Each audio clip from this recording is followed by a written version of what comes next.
Hello friend, जय हिंद। कैसे हैं आप सभी? आशा करते हैं कि आप सभी अपने तैयारी में व्यस्त होंगे, तैयारी कर रहे होंगे।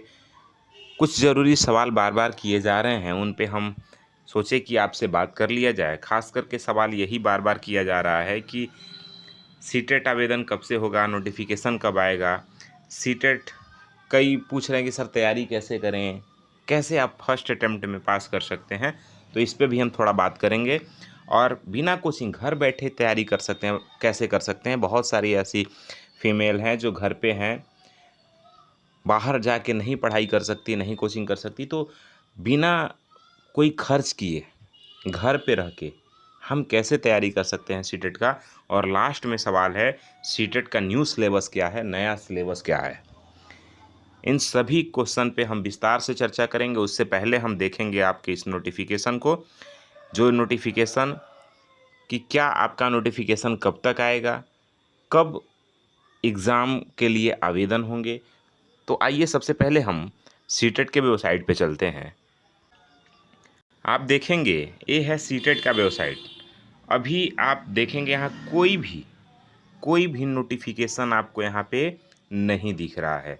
1 जुलाई 2025 है और पब्लिक नोटिस में आप सीटेट दिसंबर 2024 का रिजल्ट देख पा रहे हैं। कहीं कोई रिजल्ट, कहीं कोई नोटिफिकेशन, कहीं कोई नया न्यूज़ आपकी साइट पे नहीं देखने को मिल रहा है। इसका मतलब ये है दोस्त कि अभी तक कोई भी सीटेट से रिलेटेड कोई भी न्यूज़ नहीं है, किसी के भी पास नहीं है। कहीं भी देखना, कहीं भी खोजना, कहीं परेशान होना, ये बिल्कुल समय व्यर्थ करने जैसा है। इसीलिए आप देखेंगे मैं बार बार वीडियो नहीं बनाता हूँ। बहुत बार अगर किसी का मैसेज आया, बहुत बार अगर बच्चे क्वेश्चन कर रहे हैं तो मैं आपसे बात कर लेता हूँ, अदरवाइज़ मैं सिर्फ क्लास पे ही बात करता हूँ। तो आप देखेंगे कोई नोटिफिकेशन नहीं है, कहीं कुछ नहीं है, यानी सीटेट में अभी समय है। आप इंतज़ार करिए।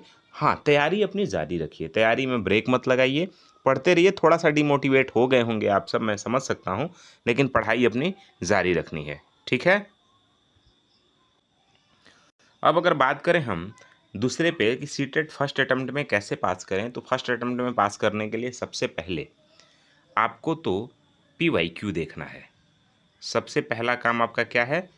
PYQ previous year question paper आपको देखना है कि क्वेश्चन कर कैसा रहा है। हर साल क्वेश्चन बदल रहे हैं, हर साल आपके जो हैं अलग तरीके से क्वेश्चन किए जा रहे हैं। अब आसान नहीं है। अब आपको रट्टा मार करके आप सीटेट क्वालिफाई नहीं कर सकते। आपको पढ़ना पड़ेगा, समझना पड़ेगा।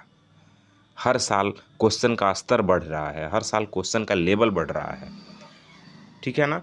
तो सबसे पहले आपको PYQ करना है, फिर प्रैक्टिस सेट करना है। प्रैक्टिस सेट आप खूब प्रैक्टिस सेट लगाइए। जो बेसिक नहीं पढ़े हैं पहले वो अपना बेसिक क्लियर करें। बेसिक क्लियर कर लेंगे, फिर PYQ करिए आप, फिर प्रैक्टिस खूब करिए। बिना कोचिंग घर बैठे तैयारी कैसे करें?